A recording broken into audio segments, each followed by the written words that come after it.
Advocate Arunkumar, ഇന്നിപ്പോൾ മുഖ്യമന്ത്രി വാർത്താ സമ്മേളനത്തിൽ ക്യാബിനറ്റ് തീരുമാനങ്ങൾ വിശദീകരിച്ചുകൊണ്ട് നടത്തിയ വാർത്താ സമ്മേളനത്തിൽ പറഞ്ഞത് ഇറങ്ങിപ്പോയ സർക്കാർ 8ന്റെ പണി നൽകി മുനമ്പം വിഷയത്തിൽ എന്നുള്ളതാണ്. അപ്പോൾ ഈ വഖഫ് ബോർഡ് എടുത്തിരിക്കുന്ന തീരുമാനം അത് സർക്കാർ അറിഞ്ഞിട്ടാണോ, മുൻ സർക്കാർ അറിഞ്ഞിരുന്നതാണോ, CPM-ന് അറിയാമായിരുന്നു? കാരണം രാഷ്ട്രീയ നിയമനമാണല്ലോ. ഇതിൽ ബഹുമാനപ്പെട്ട മുഖ്യമന്ത്രി ഇന്ന് പച്ചക്കള്ളം പറഞ്ഞിരിക്കുകയാണ്. സുപ്രീം കോടതി വിധികളും അതുപോലെ തന്നെ ഇന്ത്യൻ പാർലമെന്റ് പാസാക്കിയ നിയമത്തെയും വരെ വളച്ചൊടിച്ച് ജനങ്ങളെ കബളിപ്പിക്കാൻ, മാധ്യമങ്ങളെ കബളിപ്പിക്കാൻ വേണ്ടിയിട്ടുള്ള ശ്രമമാണ് അദ്ദേഹം നടത്തിയത്. 2025 ഇന്ത്യയുടെ parliament the unified Waqf management empowerment efficiency and development act 2005 amend ചെയ്തുകൊണ്ട് 2025 അമെൻമെന്റ് വന്നു. അതിന്റെ സെക്ഷൻ 3B ഞാൻ അങ്ങേക്ക് അയച്ചു തരാം. 3Bയിൽ പറയുന്നത് filling of details of Waqf on portal and database. ഈ രാജ്യത്തുള്ള മുഴുവൻ വഖഫ് പ്രോപ്പർട്ടി, രജിസ്റ്റർ ചെയ്യപ്പെട്ട വഖഫ് പ്രോപ്പർട്ടിയുടെ ഡീറ്റെയിൽസ് ഒരു പോർട്ടലിലേക്ക് ആഡ് ചെയ്യണം. 6 മാസം കാലാവധി. വഖഫ് ട്രൈബ്യൂണൽ കാരണം കാണിച്ച ആപ്ലിക്കേഷൻ കൊടുത്താൽ 6 മാസം കൂടി എക്സ്റ്റെൻഡ് ചെയ്യും. മാക്സിമം പോയ 1 വർഷം. അത് ചെയ്തില്ല എങ്കിൽ മുത്തവല്ലിയോ അല്ലെങ്കിൽ ബോർഡോ, വഖഫ് ബോർഡോ അത് കുറ്റക്കാരനാണ്. കനത്ത പിഴയും മറ്റ് നടപടികളും ഇവർക്കെതിരെ സ്വീകരിക്കും. അതാണ് ഇന്ത്യയുടെ പാർലമെന്റ് 8/4/2025 നടപ്പിൽ വരുത്തിയ നിയമ അമെൻമെന്റ്. അതുപ്രകാരം ആദ്യം 6 മാസം, പിന്നെ 6 മാസം കൂടിയാലും 8/4/2026 ഇതിന്റെ കാലാവധി തീരും. അപ്പോൾ ഇവിടെ രജിസ്റ്റർ ചെയ്യപ്പെട്ട വഖഫ് പ്രോപ്പർട്ടിയുടെ ഡീറ്റെയിൽസ് ആണ് അതിലേക്ക് കൊടുക്കേണ്ടത്. ഇത് മുനമ്പം പ്രോപ്പർട്ടി എന്നാ രജിസ്റ്റർ ചെയ്ത് 2019 ആ 2019 അത് രജിസ്റ്റർ ചെയ്യുമ്പോൾ ആരായിരുന്നു വഖഫ് ബോർഡ് നയിച്ചുകൊണ്ടിരുന്നത്? ജനാബ് സയ്യദ് റഷീദ് അലിയാണ്. അതായത് മുസ്ലിം ലീഗിന്റെ പ്രതിനിധിയായി, UDF-ന്റെ പ്രതിനിധിയായി വഖഫ് ബോർഡിൽ UDF-ന് ഭൂരിപക്ഷമുള്ള 2019 മുനമ്പം പ്രോപ്പർട്ടി വഖഫ് പ്രോപ്പർട്ടി ആയിട്ട് രജിസ്റ്റർ ചെയ്തത്. ആ രജിസ്റ്റർ ചെയ്യപ്പെട്ട പ്രോപ്പർട്ടി പാർലമെന്റ് തീരുമാനപ്രകാരം നിയമമായി ആ നിയമം 6 മാസത്തിനുള്ളിൽ വഖഫ് ട്രൈബ്യൂണൽ അനുവദിച്ചാൽ വീണ്ടും 6 മാസത്തിനുള്ളിൽ അതിലേക്ക് എൻട്രി ചെയ്യണം. റീ രജിസ്ട്രേഷൻ അല്ല, വിവരങ്ങൾ ടൈപ്പ് ചെയ്യണം. അത് ഗവൺമെന്റ് പോകുന്നതിന് മുമ്പ് ഒരു പണി തന്നു എന്നൊക്കെ പറഞ്ഞാൽ ഇന്ത്യൻ പാർലമെന്റ് പാസാക്കിയ നിയമപ്രകാരം വഖഫ് ബോർഡിന് വലിയ കുറ്റാരോപണം വരുമെന്ന സാഹചര്യത്തിൽ എങ്ങനെയാണ് ഇങ്ങനെയൊക്കെ പറയാൻ കഴിയുക? ഒരു ദിവസം ജനങ്ങളെ കബളിപ്പിക്കാം. അംഗീകം സമയം കുറവാണല്ലോ. മുത്തവല്ലിയോ അല്ലെങ്കിൽ വഖഫ് ബോർഡോ ചെയ്യണമെന്നുള്ളതാണ്. ഈ പറയുന്ന വഖഫ് ബോർഡ് നിങ്ങളുടെ രാഷ്ട്രീയ നിയമനമാണ്, നിങ്ങളുടെ കാലത്തുണ്ടായ രാഷ്ട്രീയ നിയമനമാണ്. ഇപ്പോൾ ഈ പറയുന്ന ഉമ്മീദിൽ രജിസ്റ്റർ ചെയ്ത കാര്യം ഞാൻ ചോദിച്ചത് പാർട്ടി അറിഞ്ഞിരുന്നോ എന്നുള്ളതാണ്. അതിൽ CPM അംഗങ്ങൾ കൂടി ഉള്ളതുകൊണ്ടാണ് ചോദിക്കുന്നത്. നിങ്ങൾ അറിഞ്ഞിരുന്നോ ഈ ഉമ്മീദിൽ രജിസ്റ്റർ ചെയ്ത കാര്യം? നിങ്ങൾ അറിയാതെ ഈ നടപടിക്രമങ്ങൾ അങ്ങ് പറഞ്ഞതുപോലെ ഈ ഉത്തരവൊക്കെ ഉള്ളതുകൊണ്ട് അതിന്റെ നടപടിക്രമമായി പോയതാണോ, നിങ്ങൾ അറിഞ്ഞുകൊണ്ടാണോ? ഇല്ല, ഇതിലെ ഒറ്റ കാര്യം, ഇതിൽ മുത്തവല്ലി എന്ന് പറയുന്നത് ഈ വഖഫ് പ്രോപ്പർട്ടിയായി ഇത് രജിസ്റ്റർ ചെയ്യപ്പെട്ട 2019 ഞാൻ പറഞ്ഞ ജനാബ് സയ്യദ് റഷീദ് അലി തങ്ങൾ ഇട്ട ഉത്തരവ്, ആ ഉത്തരവിലെ 4ാമത്തെ റെസ്പോണ്ടന്റ് ആയ secretary Farook college managing committee Farook കോഴിക്കോടാണ്. അവരാണ് മുത്തവല്ലി. അവരോ വഖഫ് ബോർഡോ രജിസ്റ്റർ ചെയ്യണം. ഈ പ്രോപ്പർട്ടിയുമായി ബന്ധപ്പെട്ടുകൊണ്ട് മുത്തവല്ലി മുത്തവല്ലിയായിട്ട് ആക്ട് ചെയ്യുന്നില്ല. അപ്പൊ അതുകൊണ്ട് തന്നെ ഈ ഉത്തരവാദിത്വം പാർലമെന്റ് പാസാക്കിയ നിയമപ്രകാരം, നിലവിലെ നിയമപ്രകാരം വഖഫ് ബോർഡിനാണ്. വഖഫ് ബോർഡ് പല തീരുമാനം പല അവസരത്തിലെടുക്കും. അത് പാർട്ടിയായിട്ട് ആലോചിച്ചോ ഗവൺമെന്റ് ആയിട്ട് ആലോചിച്ചല്ല. ഗവൺമെന്റിന് അതിനുള്ള റോള് വളരെ കുറവാണ്. അങ്ങ് അങ്ങനെ പറയരുത്. മുനമ്പത്തിന്റെ കാര്യത്തിൽ അങ്ങനെ പറയാൻ പറ്റില്ല. കേരളമാകെ ചർച്ച ചെയ്ത ഒരു സമര പരമ്പര നടന്ന സ്ഥലമാണ്. ആ വിഷയത്തിൽ നിങ്ങൾ എല്ലാ രാഷ്ട്രീയ പാർട്ടികളും ഒരുപോലെ പങ്കെടുത്തതാണ്. മുനമ്പത്തെ ജനങ്ങളെ അവിടെ നിന്നും ഇറക്കി വിടരുത് എന്ന തീരുമാനം CPM-നുണ്ടായിരുന്നു, കോൺഗ്രസിനുണ്ടായിരുന്നു, ലീഗിനും ഉണ്ടായിരുന്നു. അറിയാമല്ലോ, അവിടുത്തെ സഭാ നേതൃത്വവുമായി ലീഗ് പ്രതിനിധികൾ തങ്ങളടക്കം ചെന്ന് നടത്തിയ ചർച്ച നമ്മുടെ മുന്നിലുണ്ട്. അപ്പോൾ അവരെ അവിടെ നിന്ന് ഇറക്കി വിടരുത് എന്ന തീരുമാനമുണ്ട്. അത് വഖഫ് ഭൂമിയല്ല എന്ന നിലപാട് ഒറ്റയ്ക്കൊരു ശബ്ദമായിട്ടാണെങ്കിലും വന്നിരുന്നത് അന്നത്തെ പ്രതിപക്ഷ നേതാവ് VD സതീശന്റെ ഭാഗത്തു നിന്നുമാണ്. അപ്പോൾ ഈ കാര്യങ്ങളൊക്കെ അവിടെ നിൽക്കുമ്പോൾ നിങ്ങൾ അറിഞ്ഞോ എന്ന് ചോദിക്കുമ്പോൾ നിങ്ങൾ അറിയേണ്ട കാര്യമില്ല എന്നാണോ അങ്ങ് പറഞ്ഞതിൽ ഞാൻ വായിച്ചെടുക്കേണ്ടത്? നിങ്ങൾ അറിയേണ്ടതില്ല എന്നാണോ? ഇത് വഖഫ് ഭൂമിയാണ് എന്ന് ഈ പറയുന്ന വഖഫ് ബോർഡ് രജിസ്റ്റർ ചെയ്തത് നിങ്ങൾ അറിയേണ്ട കാര്യമില്ല എന്നാണോ ഞാൻ മനസ്സിലാക്കേണ്ടത്? ഒറ്റ കാര്യമുള്ളൂ, 10 മിനിറ്റ് കൊണ്ട് ഈ വിഷയം തീർക്കാം. സെക്ഷൻ 97 പ്രകാരം ഗവൺമെന്റ് ഒരു നിർദ്ദേശം കൊടുത്ത 10 മിനിറ്റ് പോലും വേണ്ട ഈ പ്രശ്നം തീർക്കാൻ എന്ന് പറഞ്ഞത് അന്നത്തെ പ്രതിപക്ഷ നേതാവും ഇന്നത്തെ മുഖ്യമന്ത്രിയാ. അധികാരത്തിൽ വന്നിട്ട് 10 മിനിറ്റ് അല്ലല്ലോ, 10 ദിവസം കഴിഞ്ഞു. ഇത് ആരുടെയെങ്കിലും തലയിൽ വെക്കണം.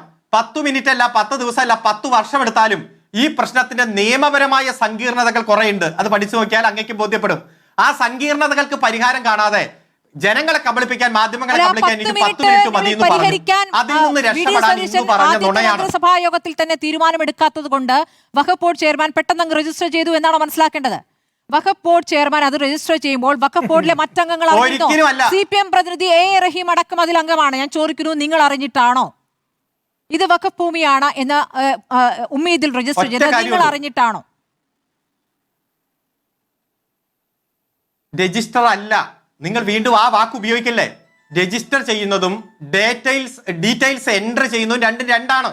രജിസ്ട്രേഷൻ 2019 ഈ പ്രോപ്പർട്ടി മുനമ്പം പ്രോപ്പർട്ടി വഖഫ് പ്രോപ്പർട്ടി ആയിട്ട് രജിസ്റ്റർ ചെയ്തത് 2019 മെയ് മാസം 20-ാം തീയതിയാണ്. വിശദമായിട്ടുള്ള 4 പേജ് ഉത്തരവാണ് ഞാൻ അങ്ങേക്ക് അയച്ചിട്ടുണ്ട്. കൃത്യമായി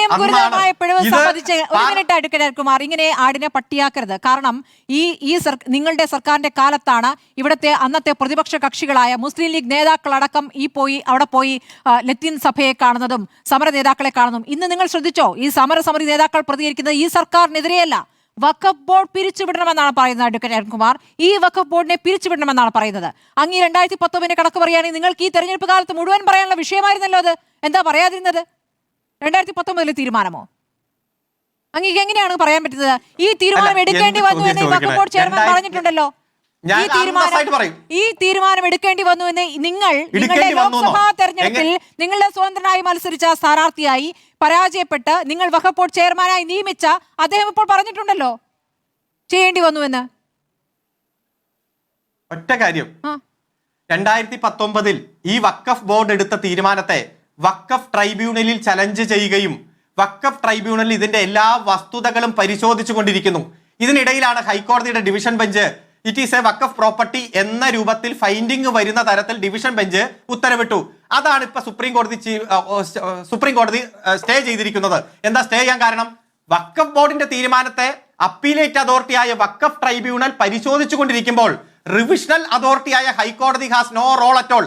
ഇവിടെ ഒരു സുപ്രീം കോടതി അഭിഭാഷകനുണ്ടല്ലോ, നമ്മളെല്ലാം ബഹുമാനിക്കുന്ന അദ്ദേഹത്തോട് ചോദിച്ചു നോക്ക്. നിയമപരമായിട്ടാണ് അദ്ദേഹം മറുപടി പറയുന്നതെങ്കിൽ കൃത്യമായി ഇത് തന്നെയാ പറയാൻ കഴിയൂ.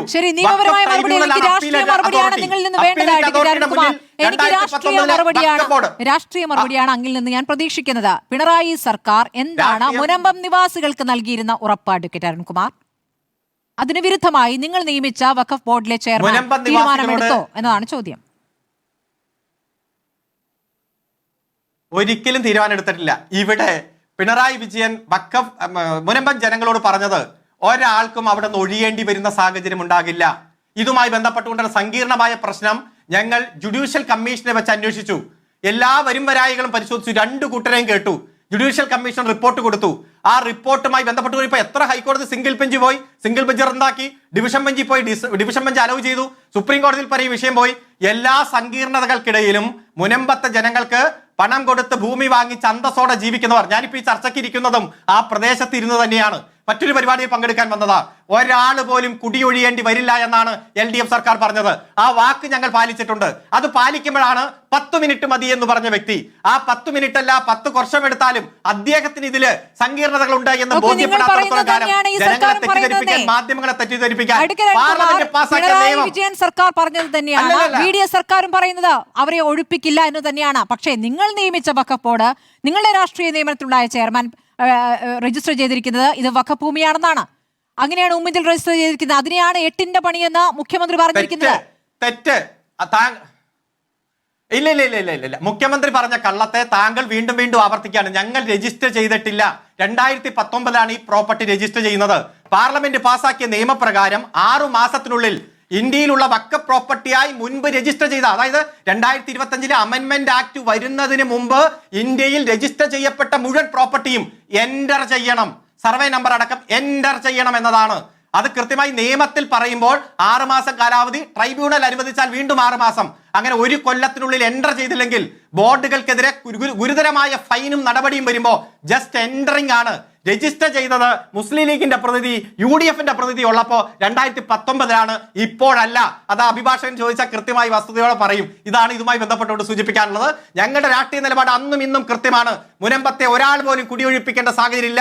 അതിനെ ശക്തമായി നേരിടും. നിയമത്തിന്റെ സങ്കീർണതകൾ ഗൗരവത്തോടെ കോടതിയിൽ വെച്ച് നേരിട്ട് ആ സങ്കീർണതകൾ അഴിപ്പിക്കും. അതിനുള്ള ശ്രമമാണ് നടന്നുകൊണ്ടിരിക്കുന്നത്. നിങ്ങൾ വഖഫ് ബോർഡ് ചെയർമാനാക്കി നടപ്പിലാക്കിയ നിങ്ങൾ ലോക്സഭാ തെരഞ്ഞെടുപ്പിൽ മത്സരിപ്പിച്ച് പരാജയപ്പെട്ട KS ഹംസ പറഞ്ഞിട്ടുള്ള കാര്യം ഈ വഖഫ് ബോർഡിന് 5 വർഷത്തെ കാലാവധിയുണ്ട്. അതായത് ഈ സമരസമിതിക്കാർ പറയുന്നു ഈ വഖഫ് ബോർഡ് പിരിച്ചുവിടുന്നത്. അങ്ങനെയൊന്നും പിരിച്ചുവിടാൻ കഴിയില്ല, ഞങ്ങൾക്ക് 5 വർഷം കാലാവധിയുണ്ട് എന്ന മറുപടിയാണ് അദ്ദേഹം നടത്തിയിരിക്കുന്നത്.